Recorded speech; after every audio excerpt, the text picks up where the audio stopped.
اعوذ باللہ من الشیطان الرجیم بسم اللہ الرحمن الرحیم۔ خواتین و حضرات السلام علیکم ورحمۃ اللہ وبرکاتہ و مغفرتہ۔ پروگرام احکام شریعت ہے اور فقہ حنفی سے متعلقہ مسائل کے ساتھ ایک دفعہ پھر حاضر ہیں۔ کچھ اور پھر کویسچنز لیتے ہیں۔ کسی نے کہا کہ گردن کے بال داڑھی کی حد میں شامل ہوتے ہیں کہ نہیں؟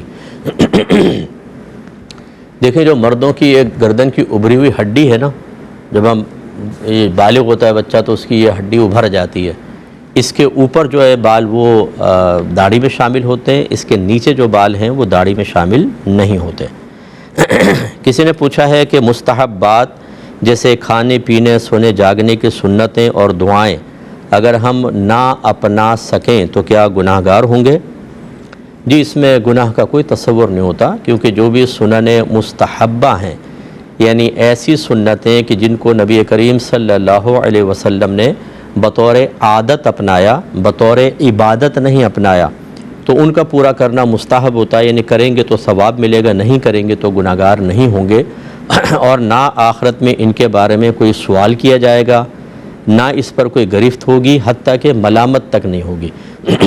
لیکن اس کا مطلب یہ نہیں ہے کہ ہم معاذ اللہ نبی کریم صلی اللہ علیہ وسلم سے تعلق رکھنے والے افعال اور ان سنتوں کو نظر حقارت سے دیکھیں، یہ مطلب نہیں ہے۔ جو نبی کریم نے اختیار کیا وہ یقیناً بہت ہی عظیم چیز ہے، لیکن ایک ہوتا ہے اس کا شرعی حکم، جس کو شرعی حیثیت بھی کہتے ہیں۔ یہ فرض ہے، واجب ہے، سنت موقدہ ہے، غیر موقدہ ہے، مستحب ہے یا مباح ہے۔ اس اعتبار سے اگر دیکھیں تو مستحب ہے، اور ان کا پورا کرنا کوئی فرض یا واجب نہیں ہے۔ لہٰذا ماں باپ سے بھی گزارش ہے کہ جو چیز مستحب ہوتی ہے اس میں اولاد کے ساتھ نرمی کا ہی سلوک ہوتا ہے، سختی نہیں کی جاتی۔